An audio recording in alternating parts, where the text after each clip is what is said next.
Nuestra alma es diferente. A nuestra alma no se le puede dar cualquier tipo de comida, porque el alma también se enferma. Y a veces hay gente en la iglesia que no levantan cabeza, ¿me explico? Gente que siempre están decaídos, están tristes, oras por ellos, escuchan los mensajes, pero que no terminan como de arrancar, yo digo, ¿no?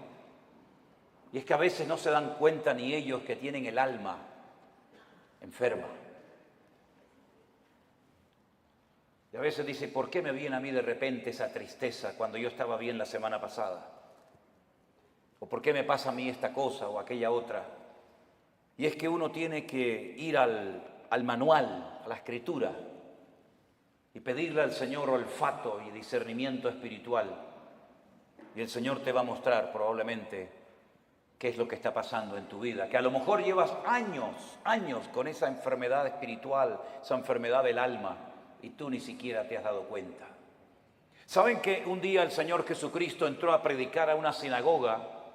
Las sinagogas no son como así, como tenemos el culto nosotros, donde están todos juntos, ¿no? Las mujeres, los hombres, los niños, las niñas. No. Las sinagogas nunca han sido así, ni en el pasado ni ahora. Las sinagogas son para la reunión principal para los hombres, solamente los varones. Y los niños que han hecho bar mitzvah, que han hecho una ceremonia que pasan de niño a hombre a partir de los 12 años y están con sus papás. Y las mamás y las niñas, ¿dónde están?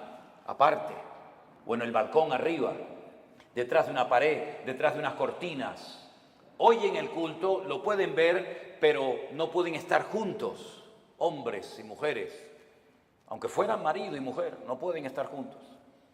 Ellas pueden ver al que predica, ellas pueden ver hacia afuera, pero los que están hacia afuera no las pueden ver a ellas, porque están como detrás de unas cortinas, ¿verdad? Detrás de unas celosías y no las pueden ver. Pero dice la Biblia que un día el Señor Jesucristo llegó a una sinagoga y dice que en medio del mensaje se para, lo interrumpe porque dice que vio a una mujer encorvada desde hacía 18 años. Repito, de adentro hacia afuera se podía ver, pero del púlpito, de la plataforma, allá nadie podía ver a las mujeres. Pero él la vio, porque lo que el hombre no ve, Dios lo sabe y lo conoce perfectamente.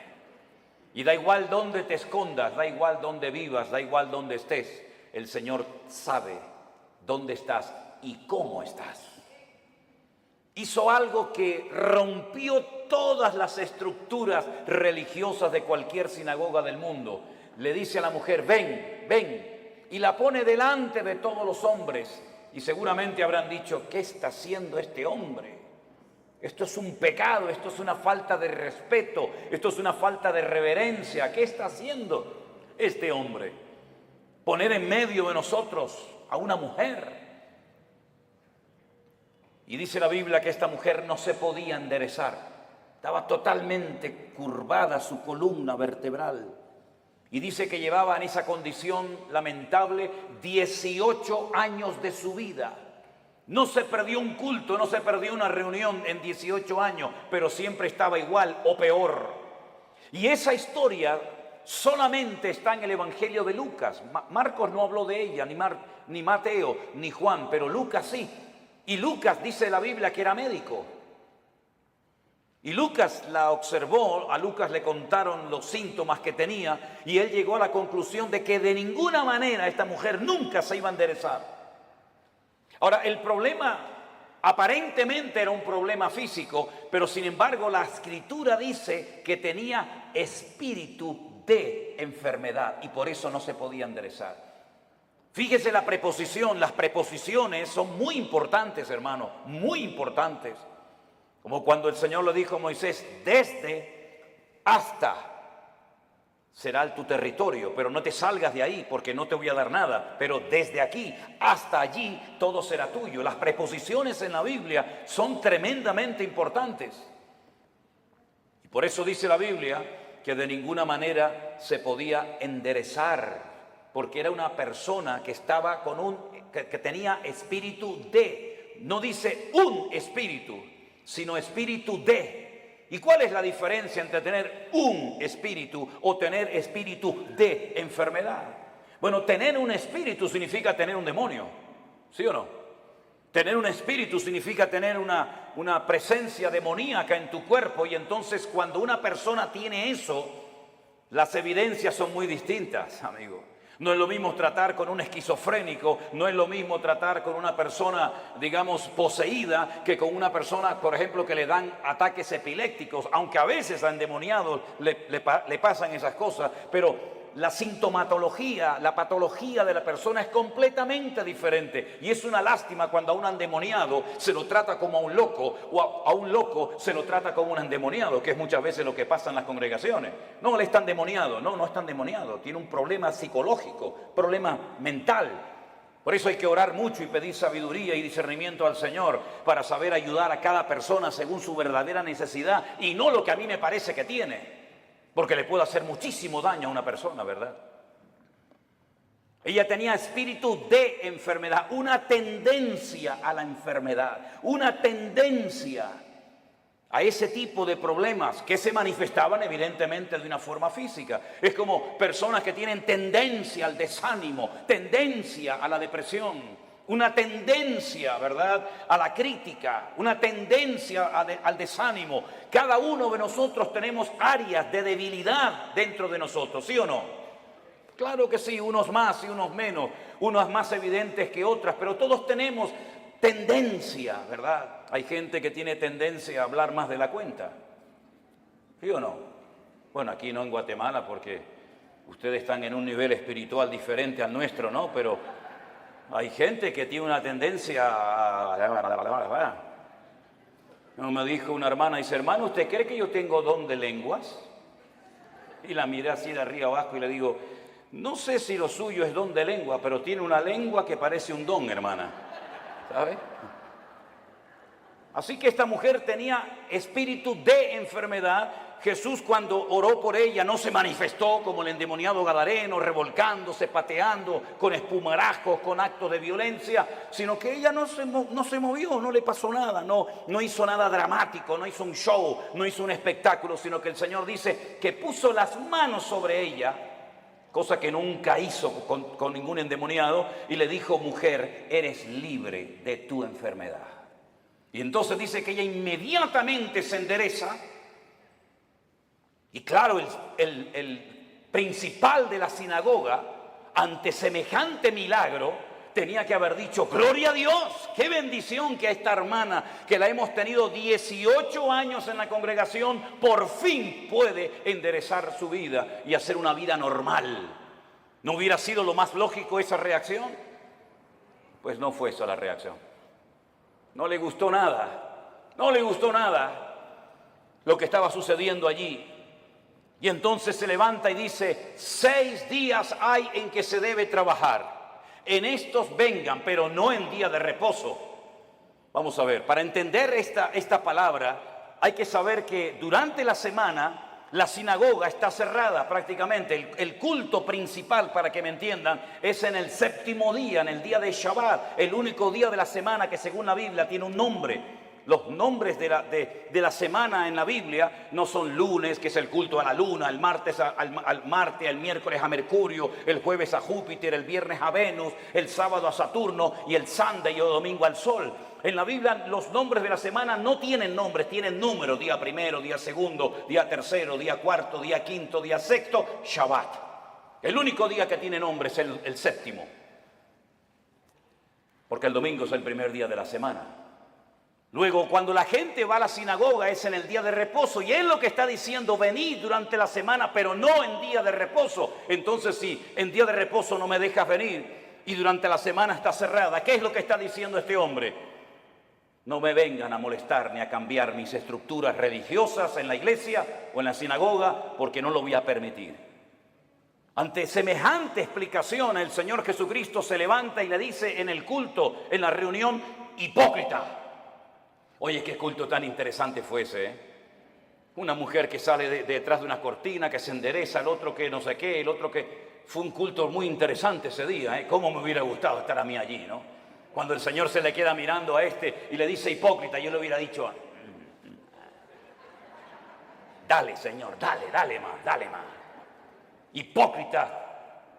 No se levantan ustedes en día de reposo, que según ustedes no se puede hacer esto, ni esto, ni esto, ni aquello, ni aquí, ni para allá, y desatan su buey del pesebre y lo llevan a beber, y luego lo traen otra vez. Y a esta hija de Abraham, que Satanás la tenía atada, la tenía ahí oprimida, no se le debía de desatar en el día de reposo. No dijo liberar, dijo desatar, que es diferente.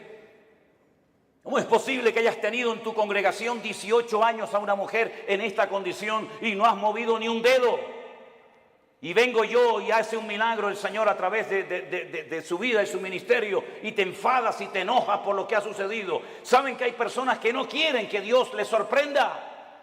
Hay gente que no quiere cambiar, hay gente que está cómoda, hay gente que está muy cómoda, muy apoltronada con su rutina religiosa, pero el Señor ha venido para romper estructura. El Señor ha venido a su casa a hacer lo que quiere, porque al fin y al cabo la iglesia no es suya ni mía. La iglesia es la casa de Dios y Él es la cabeza, yo soy el cuerpo.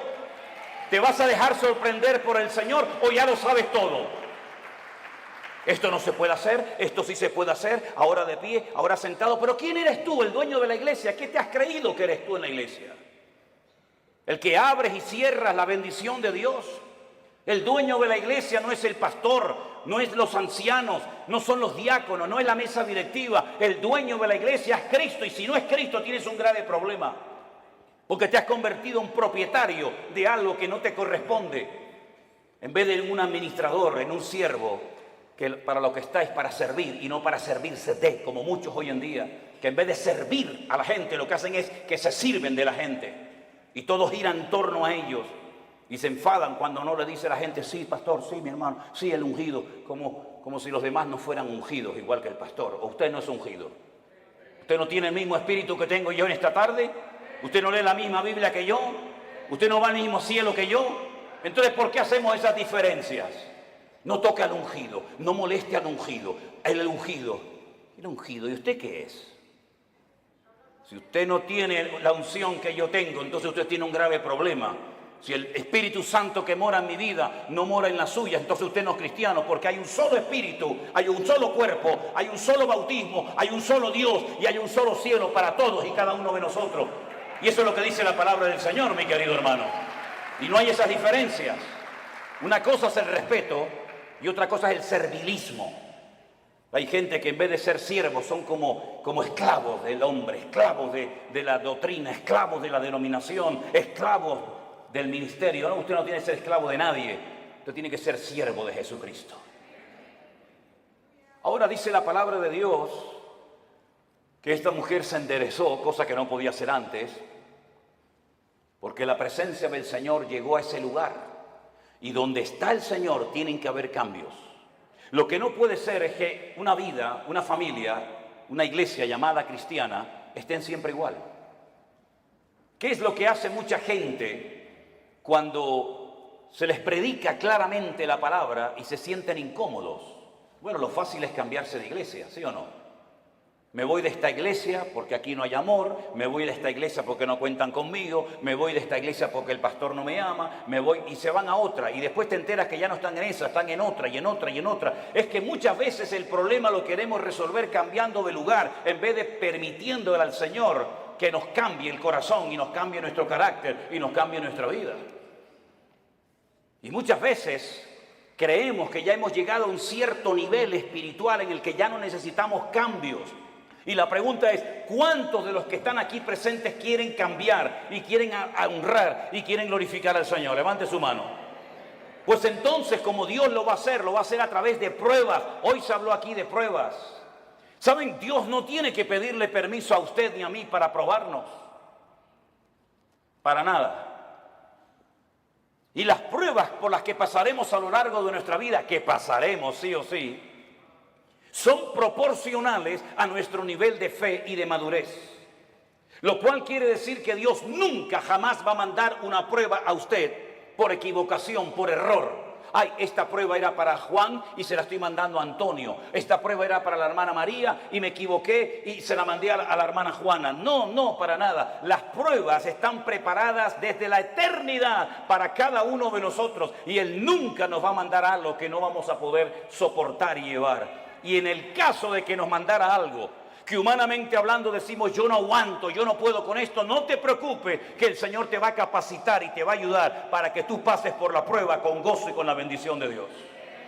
Yo siempre he dicho que si las pruebas que el Señor le mandó a Abraham se las hubiera pedido o se las hubiera mandado a David, no las hubiera podido soportar. Porque como dije esta mañana, David ganó muchas batallas fuera del hogar, pero dentro perdió muchas. Sin embargo, cuando el Señor le pide a Abraham que sacrifique a su hijo, él no le dijo al Señor, ¿y por qué? Yo tengo dos, si quieres te sacrifico al primero, a Ismael. No, quiero que sacrifiques a tu único hijo, al que amas. Y le dice a Isaac. Abraham en aquel momento vivía en el sur de Israel, en una ciudad llamada Beersheba. La palabra Beer en hebreo es pozo, Sheba es 7. Beersheba, la ciudad de los 7 pozos. Él vivía en el sur de Israel. Beersheba en la actualidad es la capital del Negev, del desierto del Negev, del sur de Israel. Y el Señor le habla y le dice, ve al monte Moriah a sacrificarme a tu hijo. El monte Moriah está en Jerusalén. Es el monte donde tiempo más tarde se construiría el templo de Salomón. Él viajó, dice la Biblia, 3 días desde el sur de Israel hasta el monte Moriah. Y cuando llegan cerca del monte Moriah y lo ve de lejos, llevaba a algunos criados y él les dice a sus siervos, esperen aquí que nosotros iremos allí, adoraremos y volveremos. Fíjese qué interesante la palabra de Abraham. Iremos, adoraremos y volveremos. ¿Cómo que volveremos si Dios te ha dicho que van 2 y vuelve 1? Subiréis 2 al monte Moriah, pero a uno lo tienes que sacrificar y matarlo allí. Y el que volverá serás tú solo. Pero no dijo eso Abraham. Dice, iremos y volveremos. No fue hasta el ministerio del apóstol Pablo, cientos, miles de años después de este acontecimiento, de la aquedá, como se llama en hebreo, de la atadura, que inspirado por el Espíritu Santo, el autor de la carta a los hebreos y también Pablo, dijo que tenía este hombre tanta fe y tanta confianza en el Señor, que si sacrificaba a su hijo, el Señor se lo podía levantar de entre los muertos. Nunca jamás en la historia Dios había resucitado a un muerto. Nunca había habido un precedente de un muerto que resucitara. Pero Abraham sabía porque conocía a Dios. Y eso es muy importante, que tú conozcas la esencia de Dios para que sepas si esto viene de Dios o esto viene del diablo o sabe Dios de dónde viene esta prueba. Él sabía que si mataba a su hijo, Dios se lo podía levantar de entre los muertos. Cosa que metafórica o simbólicamente sucedió.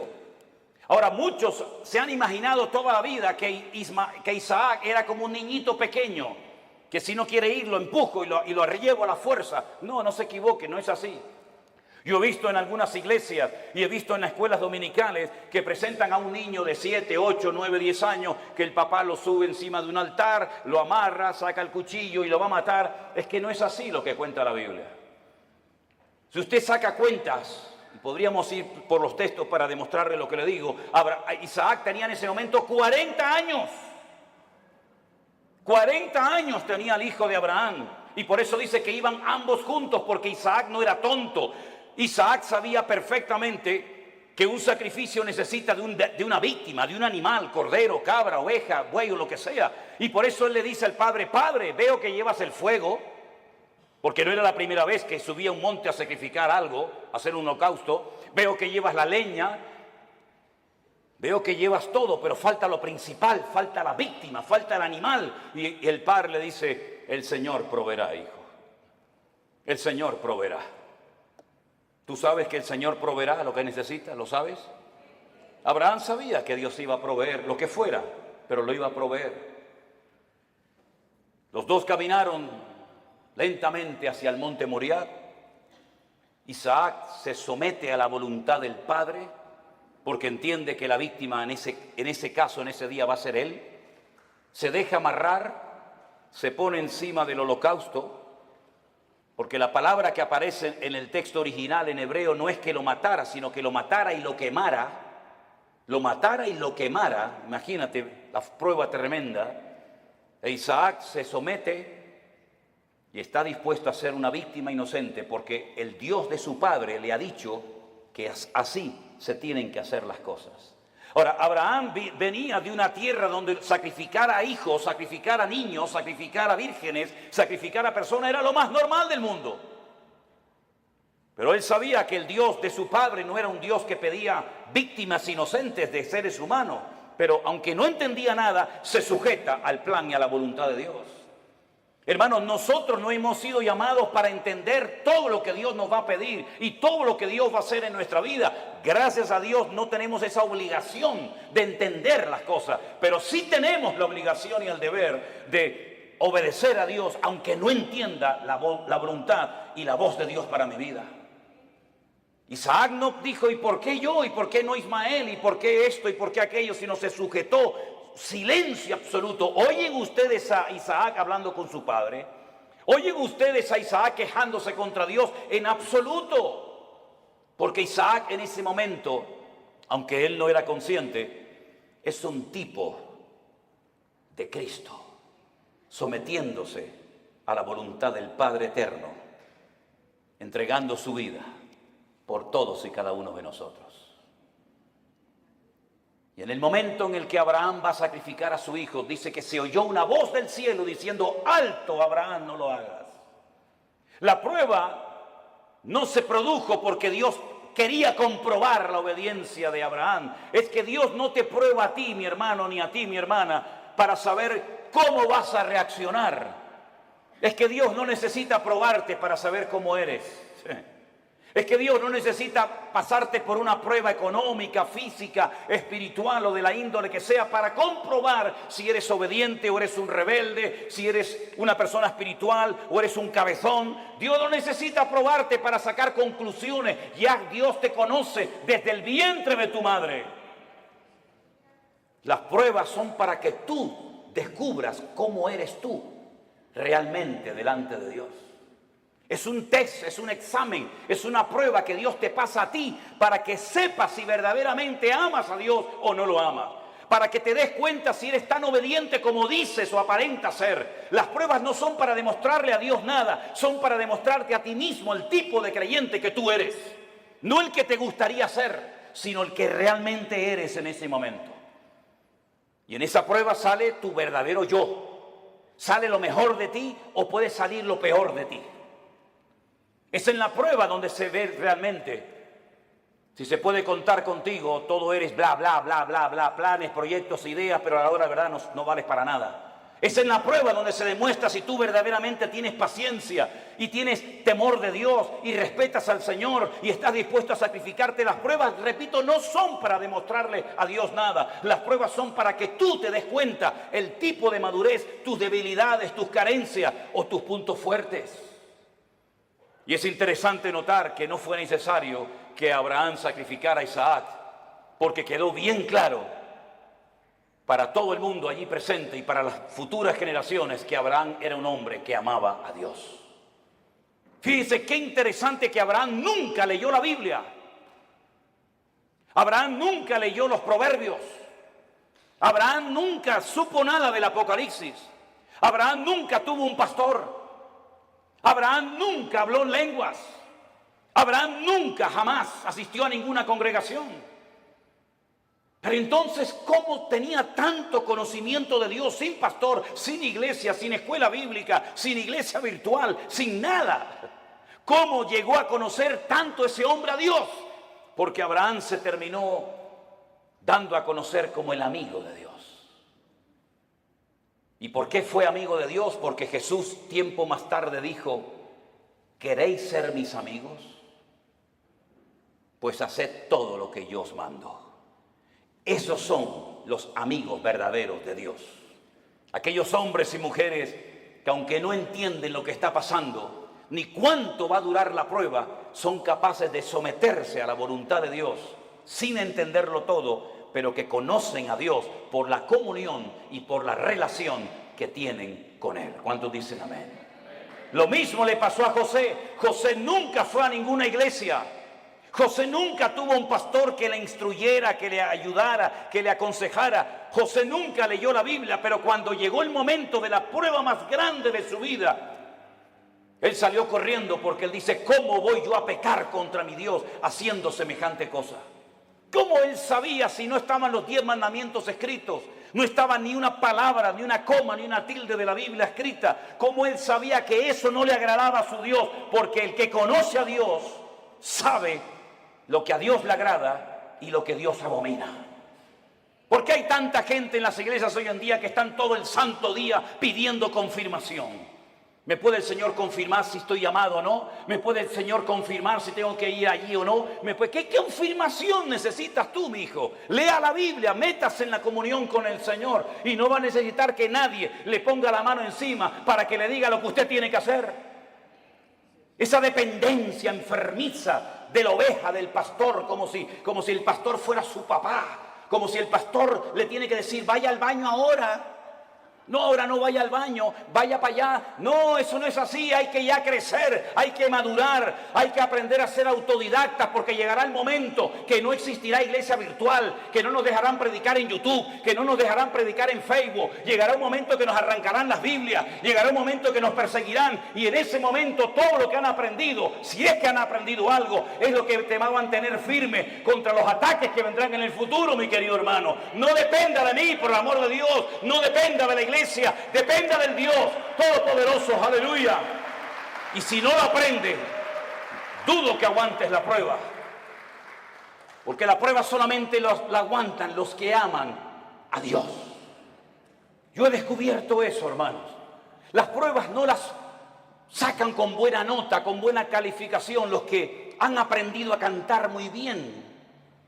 Las pruebas no las aprueban aquellos que saben, digamos, predicar muy lindo. No, las pruebas las aprueban con muy buena nota los que en el fondo aman a Dios con toda su alma y con todo su corazón. Porque cuando una persona ama, hace cualquier locura. Cuando una persona ama, está dispuesta a poner a un hijo sobre un altar y degollarlo como si fuera una bestia. Cuando una persona ama, es capaz de oír de los labios de Cristo, vas a morir crucificado como yo. Y Pedro dice, tú sabes que yo te amo, Señor. Cuando una persona ama, está dispuesta a estar solo en una cárcel, sabiendo que no estoy solo, sino que Él está conmigo y puedo terminar mi carrera y guardar la fe. Y cuando uno ama a Dios de todo corazón, puede escribir una carta diciendo, en mi primera defensa ninguno estuvo a mi lado, todos me desampararon.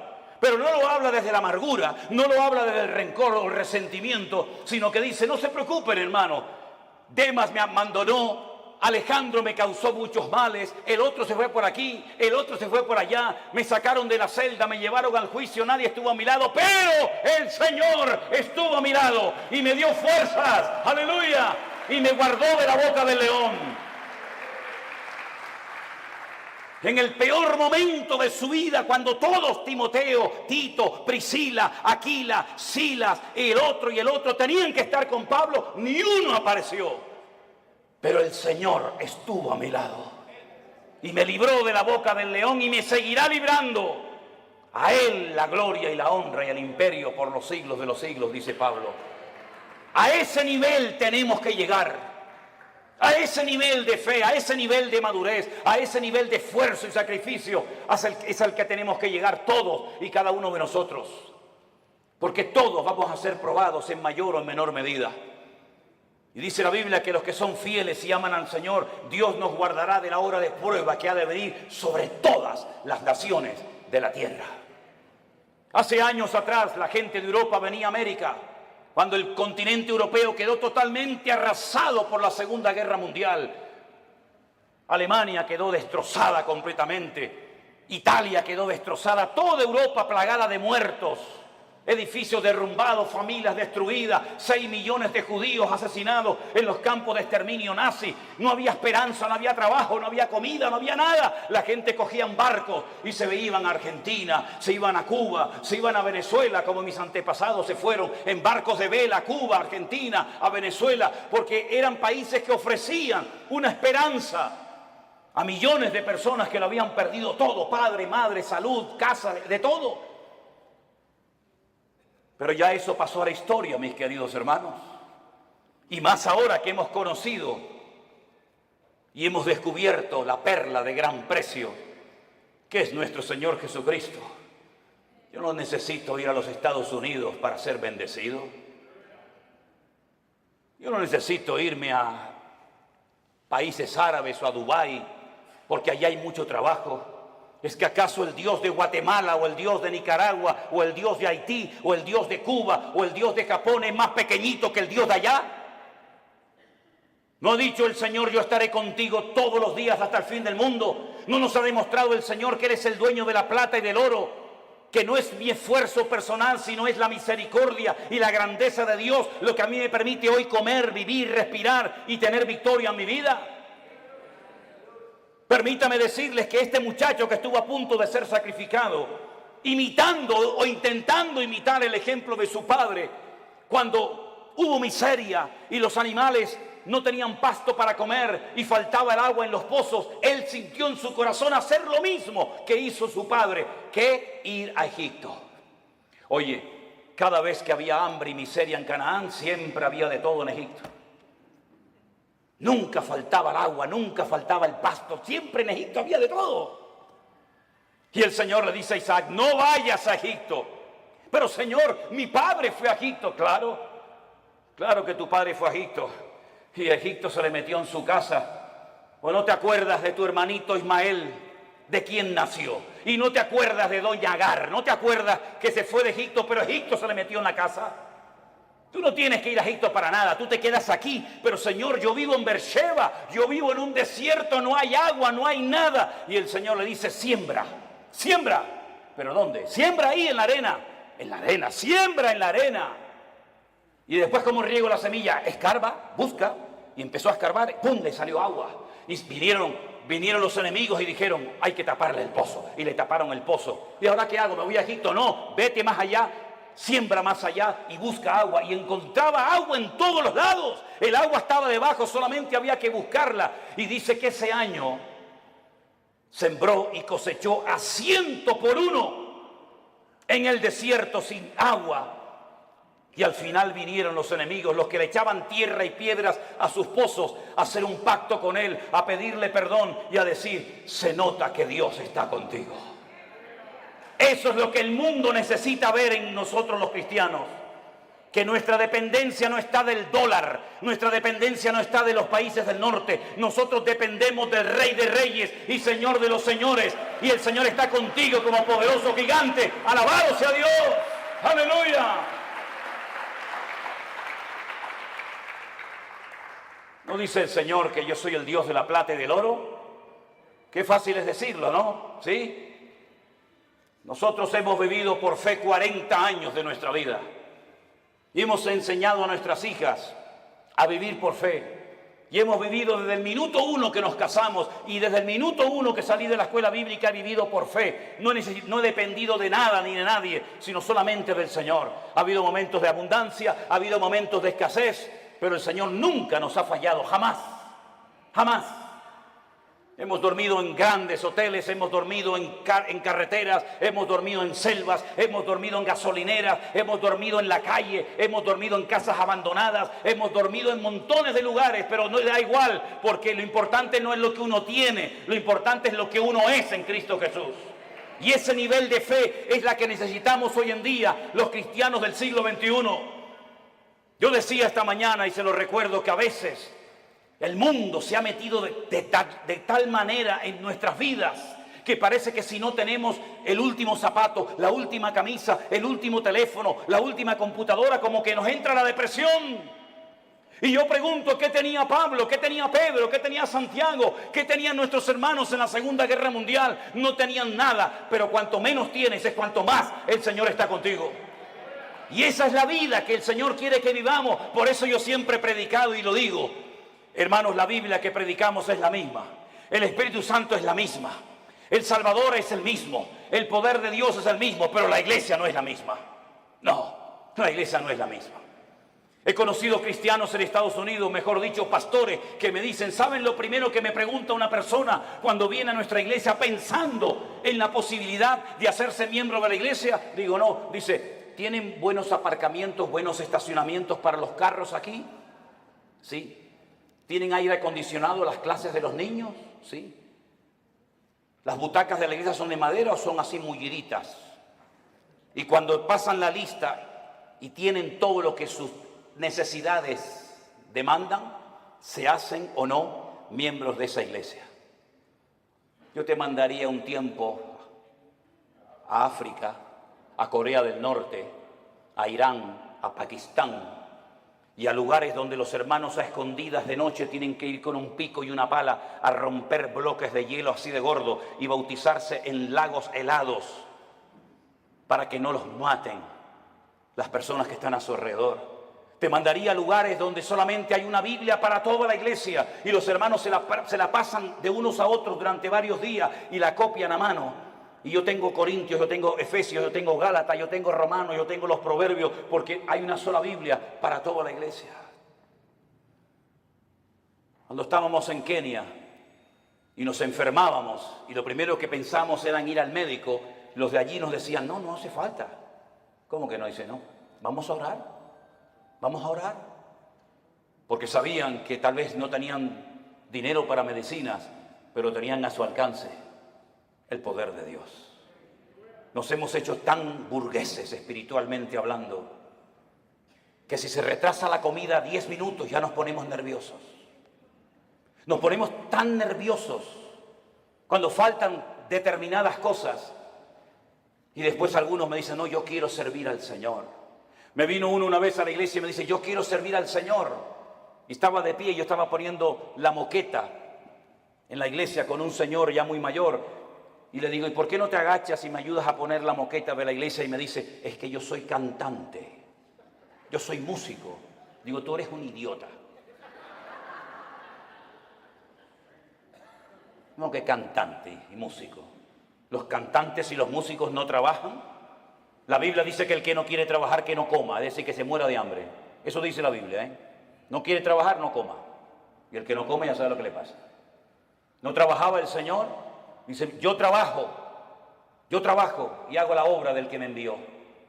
En otras palabras, mis queridos hermanos, la iglesia tiene que despertar y darnos cuenta de que si la iglesia sigue viviendo como ha vivido en estos últimos 30, 40, 50 años, por eso la iglesia entró en una decadencia, por eso el mundo se metió en la iglesia, por eso la gente ha salido herida, por eso la gente ha comido veneno y comida caducada en las congregaciones. ¿Por qué? Porque nos hemos agarrado a cosas y hemos convertido la iglesia en el campo, cuando la Biblia dice que el campo es el mundo, no la iglesia. Y por eso para algunos la iglesia virtual era una locura, porque necesitan el púlpito, necesitan la banca, necesitan tocar. Y el Señor nos ha enseñado que sin púlpito, sin banca, sin nada, el Señor ha alimentado y bendecido a su pueblo en todas las naciones de la tierra. Por eso yo les animo a todos y a cada uno de ustedes que no olviden todo lo que hemos aprendido desde marzo del 2020 hasta el día de hoy. Que no tengamos una amnesia, sino que recordemos todo lo que el Señor nos ha venido enseñando y mostrando día a día. Estos testimonios de gente cambiada, estos testimonios de gente sanada, testimonios de familias restauradas, todo esto lo ha hecho el Señor sin necesidad de que una persona sea la estrella y el protagonista. La obra la ha hecho el Señor nuestro Dios, al cual le damos a Él siempre toda la gloria y toda la honra. Aleluya. Así que, mi querido hermano, Dios sí que nos guardará de las pruebas, claro que sí, pero nuestro nivel de madurez tiene que ser elevado. Me sorprendió mucho cuando fuimos a la cárcel el otro día, los pastores, sí, pastores que están allí también cumpliendo condena, privados de libertad, pero saben que ese es el momento y el lugar donde tienen que estar atendiendo y ministrando a otras personas. Cada uno de nosotros tenemos un lugar en el cuerpo de Cristo. Yo sé cuál es el mío y cuál no es el mío. Pero yo quiero que usted cierre sus ojos en esta tarde y a partir de hoy se proponga seriamente decirle al Señor cuál es mi sitio y cuál no es mi sitio. ¿Qué tengo que hacer y qué no tengo que hacer? ¿Qué tengo y qué no tengo? Pedro le dijo a aquel paralítico, no tengo. No esperes de mí plata y oro porque no tengo, pero lo que tengo te lo voy a dar. La Biblia dice que antes de que una persona sea usada, primeramente tiene que ser probada. Nadie puede ser usado en el reino si no es probado primeramente. Y el Señor sabe cómo probarnos y cuánto tiempo probarnos. Dígale al Señor, enséñame a gozarme en las pruebas. Descubre mi corazón para que realmente me dé cuenta si verdaderamente yo te amo o no te amo tanto. Hemos visto que el Señor nos ha bendecido, nos ha prosperado, nos ha usado. Pero todavía queda mucho camino por recorrer, hermanos. Muchas almas, muchos países que visitar, muchos lugares donde ir. Y si somos fieles y obedientes al llamado de Dios, Dios seguirá guiando nuestros pasos y fortaleciendo nuestras vidas. Señor, te damos gracias en esta tarde por este día de victoria, de bendición que hemos pasado juntos, Señor. Gracias por los hermanos que se han bautizado. Gracias por los testimonios que hemos oído. Gracias por el tiempo que hemos podido pasar juntos en armonía. Pero sabemos que estos solamente son unos pocos días, que la vida realmente está allá afuera esperándonos. Yo te ruego, Señor, Dios del cielo y de la tierra, que traigas madurez a nuestros corazones y a nuestras vidas. Que estemos dispuestos a ser probados y a gozarnos en las pruebas. Bendito sea tu nombre, Señor. Busque a alguien en este momento y ore con él junto, por favor. Busque a alguien, sea esposo, sea su marido, sus hijos, un hermano que no conoce de nada, da igual. En estas reuniones, en estos encuentros que hacemos, se produce algo muy bonito. Y es ver hermanos de la misma ciudad que no se conocían, que aquí en estas reuniones se conocen. Hermanos que no se conocían de nada antes, ahora se hacen amigos y se dan abrazos. En estos lugares le hemos demostrado al mundo que somos capaces de juntarnos con hermanos pentecostales, con hermanos bautistas, con hermanos metodistas, con hermanos de cualquier denominación. Y somos capaces de juntarnos juntos y alabar a Dios y honrar a Dios sin levantar en alto una bandera, sin levantar en alto el nombre de un hombre o de una denominación. Dios está rompiendo barreras, hermanos queridos. Pastores de diferentes iglesias vienen a nuestros encuentros, vienen a nuestras reuniones y juntos alabamos al Señor.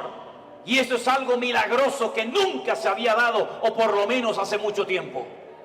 Aquí nos juntamos hermanos de diferentes nacionalidades, ricos, pobres, blancos, negros, hermanos que tienen una tendencia denominacional, hermanos que tienen otra creencia denominacional, hermanos que levantan las manos, hermanos que no levantan las manos, hermanos que hablan en lenguas, hermanos que no hablan en lengua. Eso es lo de menos. Lo que nos une no es eso, lo que nos une es el amor de Dios.